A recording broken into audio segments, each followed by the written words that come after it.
Greater Israel का concept जो कई इसराइली पॉलिटिक्स का एक कंट्रोवर्शियल और कम्प्लेक्स पहलू है, हर वक्त दुनिया के चेहरे पर सवाल छोड़ा। क्या यह सिर्फ एक हिस्टोरिकल विजन है या फिर एक आज भी चलती हुई टेरिटोरियल एम्बिशन? इस डिबेट में बहुत से शख्सियात, पॉलिटिकल फिगर्स और मूवमेंट्स का किरदार है जो अपनी अपनी जगह पर यह मसला शेप कर रहे हैं। थियोडोर हेर्ज़ी, जिसे मॉडर्न ज़ियोनिज़्म का बाप कहा जाता है, ने अपने आइडियाज से एक ऐसे जीविश स्टेट का तस्वुर दिया जो सिर्फ इसराइल के अंदर ना हो बल्कि उससे बढ़कर हो। उसका ये विजन अब भी ग्रेटर इसराइल के हवाले से डिस्कशन में होता है। डेविड बेन गुरियन, इसराइल के पहले प्राइम मिनिस्टर, ने अपने पॉलिसीज के जरिए स्टेट के बॉर्डर का फैसला करते हुए ये सवाल छोड़ा कि ग्रेटर इसराइल का कंसेप्ट कैसे इवॉल्व होगा। आज भी बेज़लेल स्मोट्रिच, जो कि रिलीजियस ज़ियोनिस्ट पार्टी के लीडर हैं, अपनी रिटोरिक के जरिए इसराइल सॉवरेनिटी को एक्सटेंड करने का कह रहे हैं। उनका ये कहना, जो ज़्यादातर मीडिया में हेडलाइन बन जाता है, ग्रेटर इसराइल के फ्यूचर को लेकर नए एंगल से डिस्कशन को जिंदा रखता है। बेंजामिन नेतन्याहू, जो कि इसराइल के पुराने मिनिस्टर हैं, अपनी पॉलिसीज के जरिए सेटलमेंट के ग्रोथ को प्रमोट करते हुए ग्रेटर इसराइल का विजन ज़्यादा प्रोमिनेंट किया है। लेकिन इसके बरअक्स फ्रांसिस्का एल्बेनीज़, जो उनके स्पेशल रिपोर्टर्स हैं, इसराइली एक्सपेंशनिज्म के खिलाफ अपनी आवाज़ उठाती है, जो कि इस मसले को ग्लोबल स्टेज का हिस्सा बनाता है।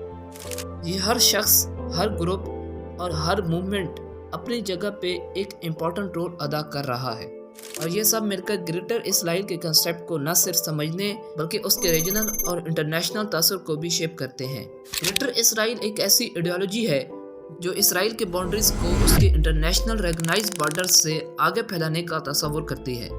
ये कंसेप्ट तारीखी, मजहबी और स्ट्रेटेजिक दावों पर मबनी है, जिसमें कहा जाता है कि जो ज़मीन हिस्टोरिकल जैविश लोगों से ताल्लुक़ रखती है वो इसराइल की सॉवरेनिटी के अंडर होनी चाहिए।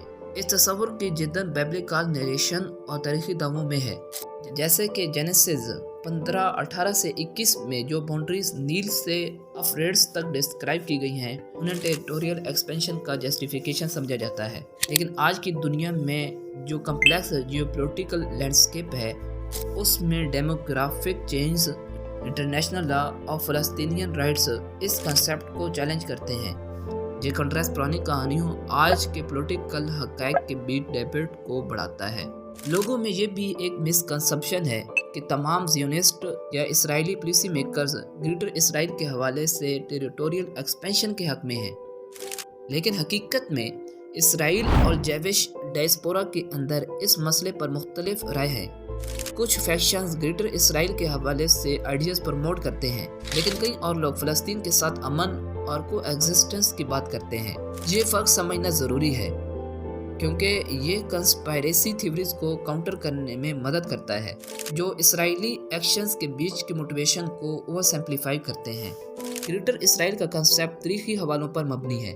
थियोडोर हेर्ज़ी, जो कि मॉडर्न ज़ियोनिस्ट के फाउंडर थे, एक ऐसे जीविश होमलैंड का तस्वुर दिया था जो कंटेम्परेरी बॉर्डर से आगे तक फैलता था।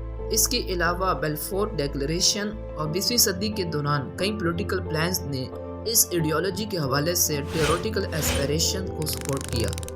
आज के दिन में कुछ Israeli leaders openly greater Israel का हवाला देते हैं और वेस्ट बैंक और दूसरे मुल्कों के इलाकों पर इसराइली सॉवरेनिटी एक्सटेंड करने की बात करते हैं। ये रिटोरिक लोकल और इंटरनेशनल लेवल पर स्ट्रॉन्ग रिएक्शंस का सबब बनती है, और इसलिए ये कंसेप्ट अब भी पॉलिटिकल डिस्कोर्स में रेलिवेंट है।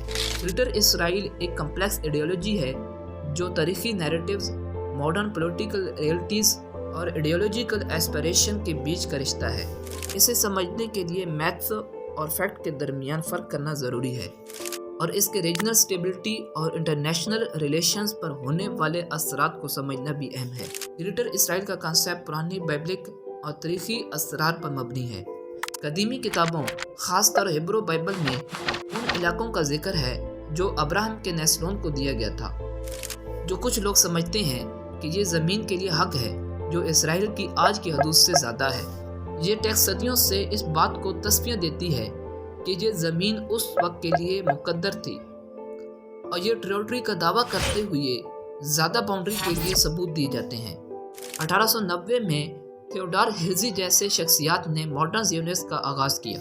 ہرزی کا جاوی وطن کے لیے جو نظر تھا وہ صرف آج کے اسرائیل تک محدود نہیں تھا۔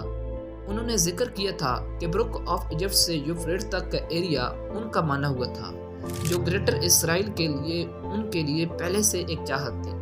شروع کے زیونسٹ موومنٹ نے جیوش اسٹیٹ بنانے کے حوالے سے یہ ڈیبیٹ کی تھی کہ کس حد تک زمین کو اس اسٹیٹ کا حصہ بنانا چاہیے۔ 1948 میں اسرائیل کا قومی اسٹیٹ بنانے سے ایک بڑی تبدیلی آئی، جس سے پرانے عرب ملکوں کے ساتھ جنگ اور فلسطین کے ڈسپلیسمنٹ کا سلسلہ شروع ہو گیا۔ یہ ایونٹس خاص طور پر 1967 کا 6 ڈے وار، جس میں اسرائیل نے west bank, Gaza strip, east Jerusalem اور گولن ہائٹس پر قبضہ کر لیا، گریٹر اسرائیل کے کنسیپٹ کو مزید مضبوط کر دیا۔ اس جنگ کے بعد یہ ٹیریٹری کا دعویٰ کرنا اور اسرائیل کے سوورٹی کا ایشو پولیٹکس میں ایک اہم حصہ بن گیا۔ آج کل گریٹر اسرائیل کے حوالے سے سیاسی ریٹورک بھی زیادہ سامنے آئی ہے۔ کچھ اسرائیلی پولیٹیشنز خاص طور پر آکوپائڈ ٹیریٹریز پر اسرائیلی سوورٹی ایکسٹینڈ کرنے کی بات کرتے ہیں، جبکہ دوسرے لوگ فلسطین کے ساتھ امن اور کو ایگزسٹنس کا حوالہ دیتے ہیں۔ میڈیا اور آن لائن کنسپائریسی تھیوریز کی وجہ سے یہ باتیں اور بھی زیادہ لوگوں تک پہنچ گئی ہیں، اور کئی دفعہ ان ڈسکشنز کو ایکسٹریمسٹ ویوز کے ساتھ جوڑا جاتا ہے۔ یہ ریسرچنز اسرائیلی سوسائٹی اور انٹرنیشنل کمیونٹی میں پولرائز ڈیبیٹ کا سبب بن گیا ہے۔ گریٹر اسرائیل کے حوالے سے جو کنٹروورسی ہے وہ ریلیجنس، ہسٹوریکل اور پولیٹیکل نیریٹیوز کا کمپلیکس مکس ہے، جو آج بھی کنٹمپریری ڈیبیٹس کو انفلوئنس کرتا ہے۔ اگر ہم اس ٹائم لائن کو سمجھتے ہیں تو ہم بہتر طریقے سے سمجھ سکتے ہیں کہ یہ ٹیریٹوریل دعوے کیسے چل رہے ہیں اور ان کے اسرائیل اور مڈل ایسٹ کے جیو پولیٹکس پر کیا اثرات ہیں۔ گریٹر اسرائیل کا کنسیپٹ اسرائیل کے موجودہ حدود سے زیادہ بڑے علاقے کا تصور کرتا ہے، جس میں ویسٹ بینک، غزہ اسٹرپ اور ہمسایہ ملک جیسے جارڈن، لبنان اور سیریا کے کچھ حصوں کو شامل کرنے کی سوچ ہے۔ یہ تصور مختلف مقام پر مختلف انداز سے سمجھا جاتا ہے، اور اس کا جیو پولیٹیکل اثر پورا مڈل ایسٹ میں محسوس کیا جاتا ہے۔ آج کا اسرائیل جو 1948 عیسوی میں بنا تھا، اپنی حدود میڈیٹرینین سی اور جارڈن ریور تک رکھتا ہے، مگر گریٹر اسرائیل کا کنسیپٹ اس سے آگے بڑھتا ہے، اور کچھ اسرائیلی دعوے اس میں جارڈن ویلے اور گولن ہائٹ جیسے علاقے شامل کرتے ہیں۔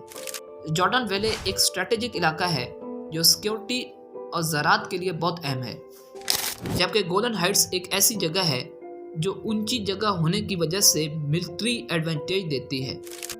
یہ علاقے 1967 عیسوی کے 6 ڈے وار کے بعد اسرائیل کے قبضے میں آئے تھے، اور گولن ہائٹس کو اسرائیل نے آفیشلی اپنا حصہ بھی بنا لیا ہے، حالانکہ دنیا کے بہت سے ملک اس کو نہیں مانتے۔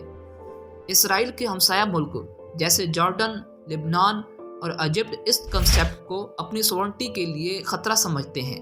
جارڈن، جو اسرائیل کے ساتھ ایک امن معاہدہ رکھتا ہے، اکثر اسرائیلی پالیسیز پر خدشات کا اظہار کرتا ہے جو اس کی علاقائی مستقبل پر اثر ڈال سکتی ہیں۔ لبنان ہسٹوریکل اسرائیل کی بڑھتے ہوئے حدود پر شک کرتا ہے، جبکہ ایجپٹ کا رویہ اس کے اسرائیل کے ساتھ امن ڈیل کے باوجود کسی بھی طرح کی اسرائیلی ایکسپینشن کے خلاف ہے۔ یہ مسئلہ صرف علاقائی دعویٰ نہیں بلکہ پورا مڈل ایسٹ کی سیاست اور سیکیورٹی کو بھی متاثر کرتا ہے۔ یہ پہلے سے چلتی شدت پسندی اور کانفلکٹ کو بڑھاوا دے سکتا ہے، اور اسرائیل اور عرب دنیا کے درمیان روایات کو اور بھی مشکل بنا سکتا ہے۔ اگر اس مسئلے کا مقابلہ کسی اور تاریخی علاقے کنفلکٹ سے کریں تو اسے کشمیر یا سائپرس جیسے جگہدہی کے برابر رکھا جا سکتا ہے۔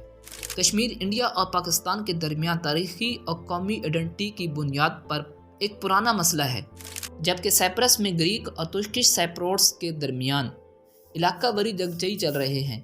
تاریخی دعوے اور قومی اسپریشن کا مل جل کر ایک ایسے مسئلے کو جنم دینا جو نسل در نسل چلتے رہتے ہیں۔ گریٹر اسرائیل کا کنسیپٹ صرف ایک زمین کا جھگڑا نہیں ہے، بلکہ ایک تاریخی، مذہبی اور سیاسی کہانی ہے جو اب بھی مڈل ایسٹ کے فیوچر پر اثر ڈال رہی ہے۔